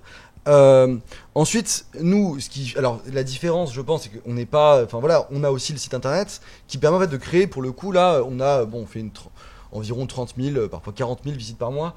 Pour le coup, d'ailleurs, le confinement nous a été assez profitable de ce point de vue-là. Il se trouve que la fréquentation du site a explosé, a doublé à ce moment-là. Oui. Ouais. Ouais. On fait beaucoup plus en fait. On fait 30 000, 40 000 visiteurs uniques presque par mois maintenant. Ah oui, du coup. Ouais. Mais en tout cas, ce que je veux dire, c'est que là, la fidélité, elle se joue là. C'est-à-dire que dans le fond, les lecteurs du site sont aussi les lecteurs de la revue papier, et le site, c'est aussi un espace pour présenter. C'est aussi une sorte de vitrine, pas uniquement, mais pour présenter la revue papier. Sachant que le site, évidemment, est clairement gratuit, etc. Et la revue papier, en fait, si on aborde la question financière, on ne se rémunère pas non plus dessus également. Mais donc c'est pour ça que la fidélisation elle passe par là. Mais ensuite il faudrait qu'on mette en place ce système d'abonnement dont je parlais pour vraiment avoir quelque chose de plus réglé. Votre revue est aussi accessible par email, si je me trompe pas. Mais justement, vous n'avez pas peur de perdre le geste de tenir le livre Alors on a fait effectivement des formats numériques, des EPUB, des PDF de la revue, simplement parce que, en fait, pour être concret, le numéro 1 là tire à 400 exemplaires.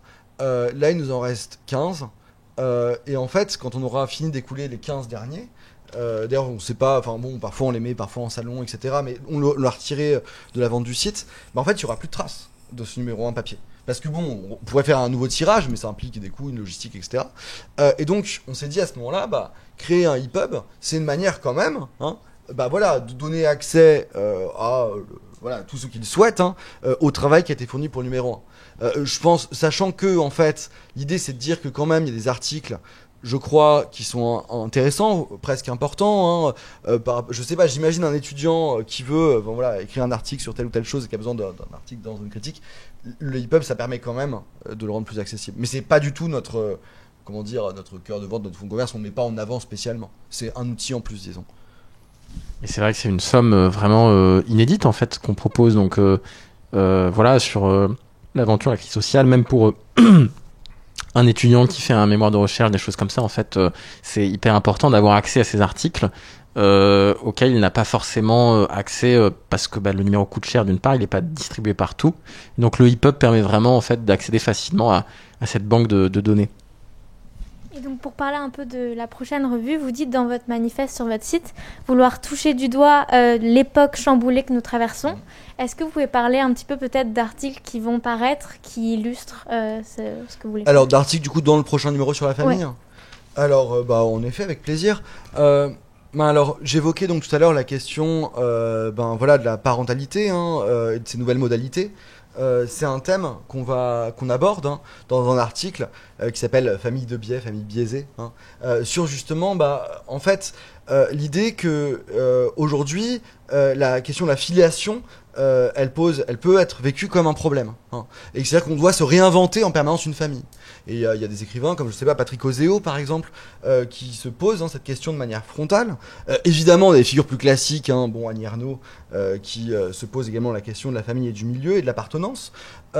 Mais toujours par rapport à cette question-là de la famille, la spécificité de notre prochain numéro, Secret de famille, c'est également d'envisager cette fois-ci une approche qui soit sociologique, avec des sociologues qui traitent de la question de la famille. Je pense notamment à un très bel article sur la famille et le handicap, comment se comporte ou se recompose la famille lorsque un des membres de cette famille-là est handicapé. Donc là, on a une enquête de terrain sur ce sujet-là. Par ailleurs, on s'est posé la question, alors je sais même pas si je peux dire son nom, bon, peut-être que je pourrais le dire, mais il y a un écrivain contemporain qu'on suit, qui est un écrivain fascinant. Bon, je dis son nom. Même si l'article ne dévoile pas entièrement son identité, mais bon, on a eu son accord après tout, qui s'appelle Marion de Falvar. Marion de Falvar, c'est un cas, mais fascinant. Il est passé, il y a 10 ans, c'était une sorte de météore, comme ça, dans le paysage, je pense, littéraire français. Avec du temps qu'on existait, il avait fait toutes les télés chez Grasset, c'était très bien vendu, un bouquin illisible, incompréhensible, écrit par un jeune homme de 16-17 ans. Et ensuite, donc, il est tombé dans une sorte de néant, et il a chez Fayard, là, il y a 6 mois, il a sorti, il y a un an peut-être maintenant, il a sorti l'architecture. Et en fait, il se trouve que Marion de Falvar a une activité sur Facebook absolument hallucinante. C'est-à-dire que vraiment, on parle ici là de 4-5 posts par jour et qui reviennent de façon obsessionnelle sur la question de la famille. Et en fait, on a un article qui se propose de décortiquer un peu la mécanique mentale de Marion de Falvar, mais surtout d'interroger les liens et les rapports entre littérature et psychose et faire de la famille un des points nodaux, si c'était le point nodal, de la psychose. Donc là pour le coup, je vous livre forme d'inédit, mon article qui va paraître. Donc ensuite, on a aussi la question de la fraternité. Aujourd'hui, justement, la famille se réinvente, les liens de la famille s'élargissent. Et qu'est-ce que la fraternité va voir là-dedans. On a aussi la question du secret de famille, qui donne le titre d'ailleurs au numéro, mais qui est essentiel. C'est-à-dire ces choses que tout le monde sait mais dont personne ne parle, ces masques que tout le monde porte en permanence. Et alors là, cette question-là, on voit qu'elle est assez ancienne. Je pense à Barbé d'Aurevilly dans le Diabolique, on voit exactement ça. C'est-à-dire que dans le fond, voilà, des bourgeois qui portent un masque, et puis en même temps, derrière la cuisine, il y a le drame dont personne ne parle et qui pourtant fait la sève de toute la discussion. Donc ces questions-là, voilà, sont abordées. Je sais pas si vous voulez que je présente. Encore. Alors ensuite, en cinéma, on revient sur des œuvres un peu plus classiques ou canoniques, par exemple comme l'œuvre de Desplechin, notamment, et avec évidemment aussi des entretiens, etc. Et donc là, vous avez parlé de votre revue numérique qui est aussi par email. Et j'ai une petite question parce que du coup, il y a une grande question qui se pose, c'est au niveau de l'écologie. Comment est-ce que vous pensez à l'environnement quand vous faites des revues papier, mais aussi l'email, parce que ça... Alors, il y a un grand truc, je sais pas si les gens le savent ou pas, mais du coup, il faut peut-être leur dire. C'est qu'en France, on est quand même un pays assez fantastique, pas sur tous les points, mais sur ce point-là, que le papier est extrêmement bien recyclé en France. Je crois qu'on est de l'ordre de plus de 90% de papier recyclé en France. Ensuite, je pense que... Alors, c'est intéressant que vous parliez d'écologie, parce que, dans le fond, on a hésité à en faire un des thèmes. Et d'ailleurs, peut-être que ce sera un des prochains thèmes qui sera abordé, parce que c'est un thème qui prend de plus en plus de place dans la littérature contemporaine. C'est vrai qu'après, je pense pas qu'on puisse dire, ou du moins, à notre échelle, dans la mesure où on tire entre 350 et 400 exemplaires par numéro, qu'on contribue à la déforestation, même si d'ailleurs, de fait, il y a une empreinte qui est non négligeable, je pense notamment d'ailleurs davantage peut-être à Internet, qui est dans le fond, n'est pas si écologique qu'on pourrait le croire, mais c'est vrai que c'est peut-être, on n'a pas en tout cas pris en compte, alors si Corlen, notre imprimeur, nous assure, un label, comme quoi le papier est recyclé, mais comme beaucoup d'imprimeurs, encore une fois, en France. Donc il n'y a pas eu de... Voilà. Merci. J'avais une question, mais plus sur le fait de travailler dans un média.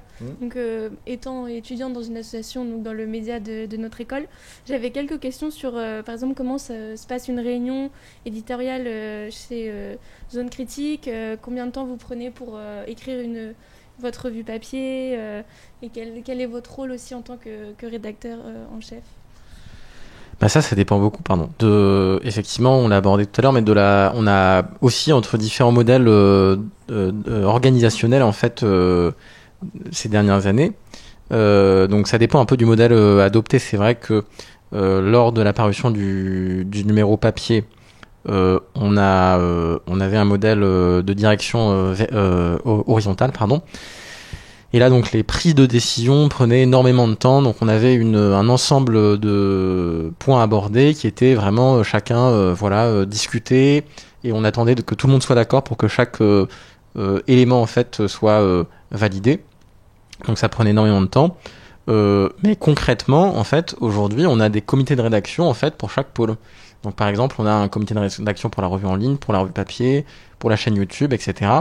Et donc, l'idée, c'est vraiment, d'arriver avec un ensemble de sujets qui sont discutés en amont, validés sur le moment, et avec une prise de décision aujourd'hui qui est un peu plus verticale pour gagner en efficacité, quoi. Mais voilà, c'est-à-dire qu'en fait, en somme, on arrive avec un ordre du jour et on fait à peu près tous les points les uns après les autres. Après, il y a beaucoup de choses qui se font, je pense, de manière assez informelle aussi, parce que je pense qu'il faut le dire également. Sébastien et moi, on est amis avant peut-être que d'être que de jouer ce rôle-là, et que donc du coup, au sein d'une soirée, d'un message, etc. Il y a ce genre de décisions-là qui peuvent être prises, et même les réunions, très fréquemment, ce qu'on fait, ce qui se fait pas, je pense, dans la plupart des conférences de rédaction, c'est que on commence en conférence de rédaction, etc. Et puis après, on peut aller boire un verre aussi ensemble. Et je pense que ça, c'est très important quand même de garder ça aussi, parce que il faut que chaque article naisse d'une envie. C'est-à-dire que souvent, ce qu'on va faire, nous, et ce qui se fait pas d'ailleurs dans la plupart des salles de rédaction, c'est qu'on va proposer des thèmes, des sujets, mais on va jamais les imposer. On va pas dire à un rédacteur, toi, écris là-dessus parce que c'est bien. On va dire, il existe ça, si ça t'intéresse, on peut te mettre dessus, mais sinon, reviens avec une proposition. Alors, en revanche, c'est-à-dire que les propositions nous sont faites, nous, ensuite, on les valide ou non. Mais c'est-à-dire qu'il y a aussi quand même ce fonctionnement-là. Et après, donc, c'était par rapport à la revue papier aussi.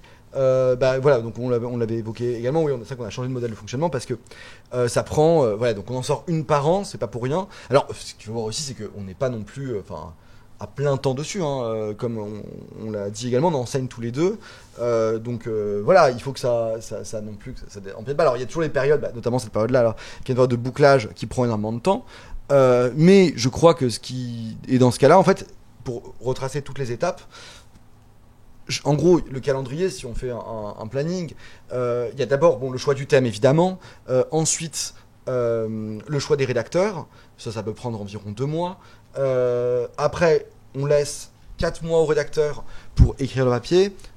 Et après, il y a une série de retours. C'est-à-dire qu'il faut imaginer, il y a une V1, il y a des retours, il y a une V2, il y a une V3, etc. Donc, pour arriver à un résultat qui nous satisfait. Ensuite, on passe en relecture. Donc là, c'est une relecture orthotypo, simplement. Vérifier qu'il n'y a pas de coquille. Alors, évidemment, on en trouve toujours, je crois que dans le numéro 2, ceci dit, peut-être qu'il y en a une quand même. Dans le numéro 1, je sais qu'il y en a une. Dans le numéro 2, j'en ai pas, mais bon, il y en a sûrement. Mais il y en a quand même. Il y a pourtant 3 relectures qui sont faites de ce point de vue-là pour chaque article. Ensuite, tout est envoyé à la maquettiste. Elle aussi, le temps qu'elle intègre tous les articles, il y en a pour environ 3 semaines. Après, il y a des relectures qui sont faites sur maquette, pour voir évidemment s'il n'y a pas de problème de mise en page, etc., etc. Ensuite, ça part chez l'imprimeur. Là, il faut compter généralement 2-3 semaines également. Ensuite, on reçoit les exemplaires. Et après, on peut procéder aux envois, à la distribution, etc. Parce qu'il y a une vie, évidemment, après la publication, c'est la distribution, dont on charge également. Donc, c'est-à-dire aller voir les librairies, faire les comptes, déposer les exemplaires, reprendre les précédents, etc. Donc, c'est un travail qui ne s'arrête jamais. Mais du coup, en y réfléchissant, c'est vrai que, en fait, je pense qu'il y a 3 niveaux de réunion. De décisionnel, effectivement. D'abord, en fait, on communique très souvent avec Pierre et on prend des décisions à ce moment-là. Puis ensuite, il y a les comités de rédaction avec les chefs de rubrique, en fait, où là, en fait, des grandes décisions sont prises sur l'orientation générale de la revue. Par exemple, on en avait beaucoup lors du confinement, donc de comment est-ce qu'on organise la ligne éditoriale de la revue à partir de la situation du confinement et du Covid.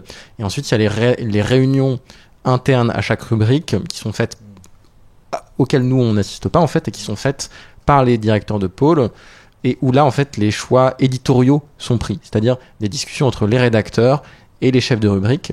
Et donc là c'est vraiment à la discrétion des rédacteurs en chef, comme on vous le disait tout à l'heure, on leur laisse énormément de liberté, mais chacun a un peu son style. Par exemple, Corentin en cinéma va proposer un ensemble de films et les rédacteurs vont choisir. À l'inverse, en théâtre, ce sont les rédacteurs du pôle théâtre qui proposent des pièces. Et en art, par contre, je sais que Théo a quand même est beaucoup plus tranché sur les expositions qu'il veut avoir dans son calendrier. Donc voilà, il y a trois strates comme ça aujourd'hui. Merci. Je sais pas si tu as une autre question. J'avais une dernière question un peu pour conclure. Est-ce que vous trouvez des avantages et des inconvénients entre les deux formats, le fait d'être entre le format papier ou le format sur votre site? Est-ce que Alors oui, c'est ce que j'exposais, je pense, un petit peu tout à l'heure, à savoir, pour le dire rapidement, que sur Internet, on peut toucher un public bien plus large, et que, mais bon, c'est toujours aussi, mais l'inconvénient de ça, c'est que c'est un peu le règne de l'immédiateté. Je pense par exemple, un de nos articles, je pense qu'il y avait à un moment, parce qu'il il a été repris un peu partout, c'était un article qui a été écrit durant le confinement, sur la polémique qu'il y avait eu autour de Leila Slimani, mise en relation avec Wadji Wawad. Pour vous le dire rapidement, Leila Slimani, elle s'était faite cartonner parce qu'elle avait écrit dans Le Monde un journal de confinement, et on s'est dit mais c'est quoi cette bourgeoise qui écrit comme ça, qui fait semblant d'être mal, et donc là ça s'était pas bien passé, et Wadji Wawad, qui est peut-être plus confidentiel, mais quand même le directeur du Théâtre de la Colline, qui est pas rien, qui lui en fait a fait exactement la même chose, et de façon encore plus, on va dire, manifeste, dans la mesure où il avait carrément dit des trucs comme, qui peuvent se comprendre un petit peu, mais que voilà, c'était quelque part une station quasiment idéale pour créer, etc. Et là, Wadji Wawad avait été encensé. Et donc notre rédactrice avait dit, ça veut dire que, en fait, dans le fond, c'est une trace de sexisme quasiment, parce que Leila Slimani, elle a aussi été attaquée en tant que femme, tandis que Wadji Wawad n'a pas été attaqué pour ça. Donc cet article-là, il a été diffusé massivement, on a eu beaucoup de commentaires, de trucs, ça... Mais ça a duré 2 mois, et puis après... on est passé à autre chose, etc. Donc c'est ça un peu le truc, c'est que souvent même les articles qu'on va publier, ils sont très, situés. Ça va être un livre, qui fait polémique, etc.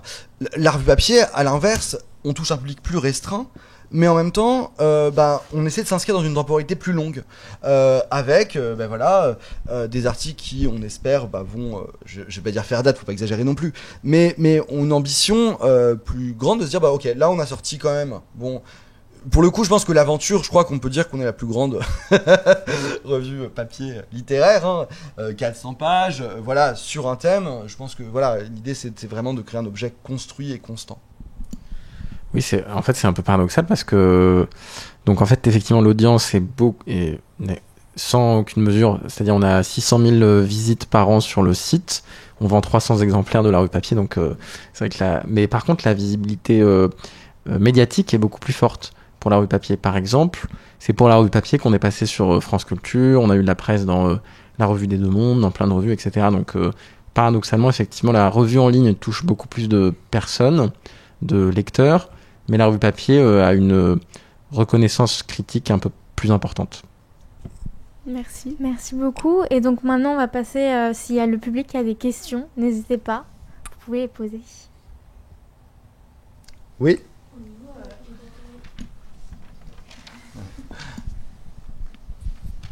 Au niveau édito de chaque rubrique, est-ce que vous laissez les rédacteurs complètement choisir le type d'œuvre qu'ils vont choisir donc par exemple là quand le thème c'est aventure, est-ce qu'ils vont plutôt choisir des romans nouveaux, si je parle de la littérature, ou des romans anciens, ou est-ce que vous vous concertez justement là-dessus? Oui, évidemment on se concerte. En fait, alors il y a 2 questions dans votre question, il y a pour le site et pour le papier peut-être. Pour le dire rapidement, en littérature, sur le site, ce qui se passe, c'est que on a une partie qui s'appelle les recensions, et là, c'est des bouquins qui sont sortis généralement dans les 2 mois, ou même parfois quand on a les épreuves avant la sortie officielle. Donc ça, c'est recensions. Ensuite, on a des dossiers. Dans les dossiers, il y a quoi? Il y a Peut-on encore lire? Et Peut-on encore lire, en fait, c'est une rubrique qui s'intéresse à un segment ultra précis, parce que on a le rédac-chef qui gère ça, il tient à ça. C'est en gros des écrivains, souvent français, qui ont écrit entre, on va dire, 1880 et 1960. Et là, donc du coup là c'est l'occasion de sortir des articles sur des écrivains qui sont disons plus anciens, même si ça reste du semi-contemporain, on va dire.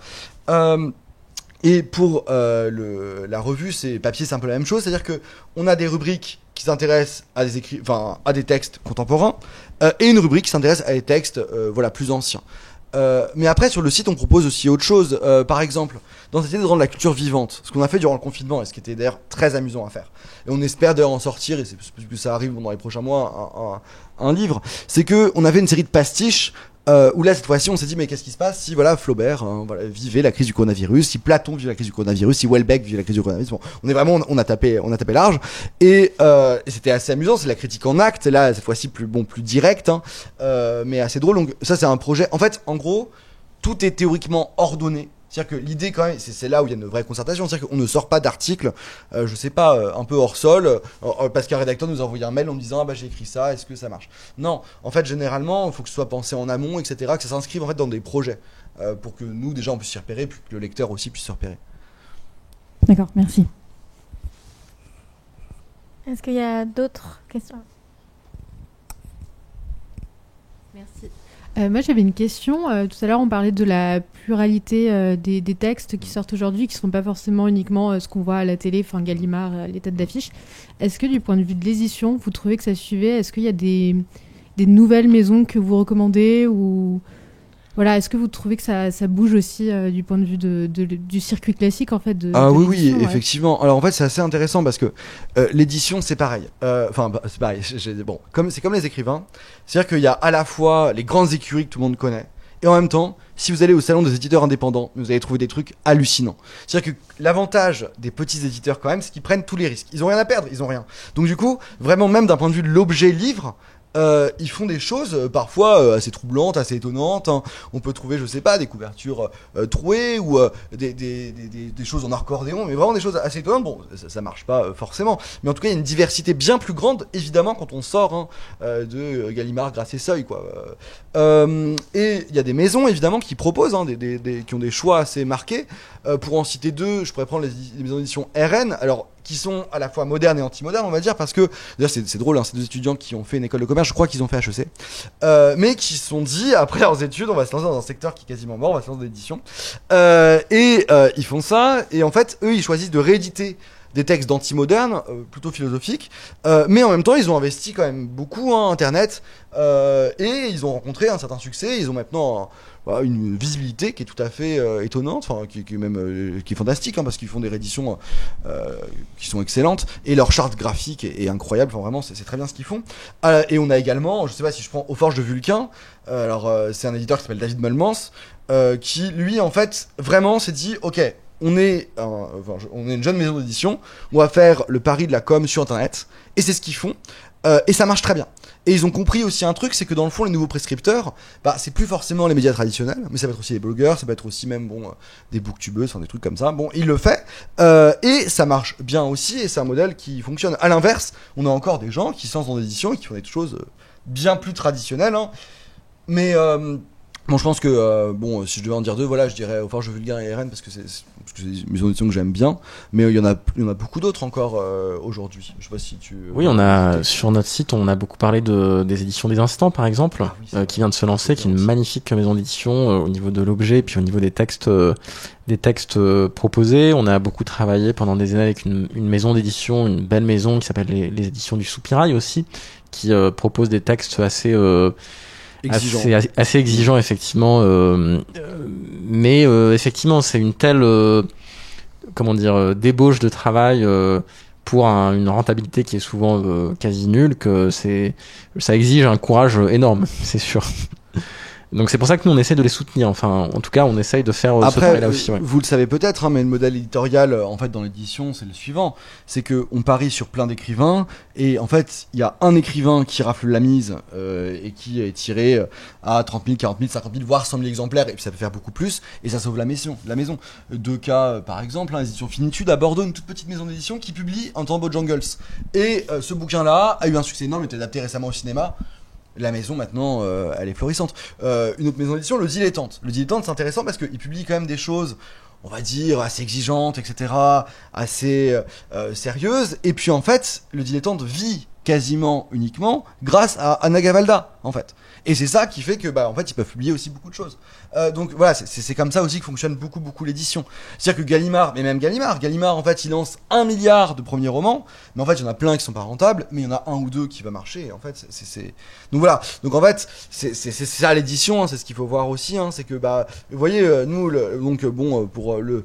on vend l'exemplaire 25 € pour 400 pages, et encore une fois en fait on fait aucune marge dessus parce que mine de rien le marché du livre et on se rémunère pas. Donc pour vous dire qu'il y a beaucoup de coûts qui font que vous le savez aussi sûrement, hein, mais si vous êtes en métier du livre, etc., mais un auteur en moyenne il est rémunéré 5% par rapport au prix du livre tel qu'il est vendu, et encore parfois ça peut descendre beaucoup moins.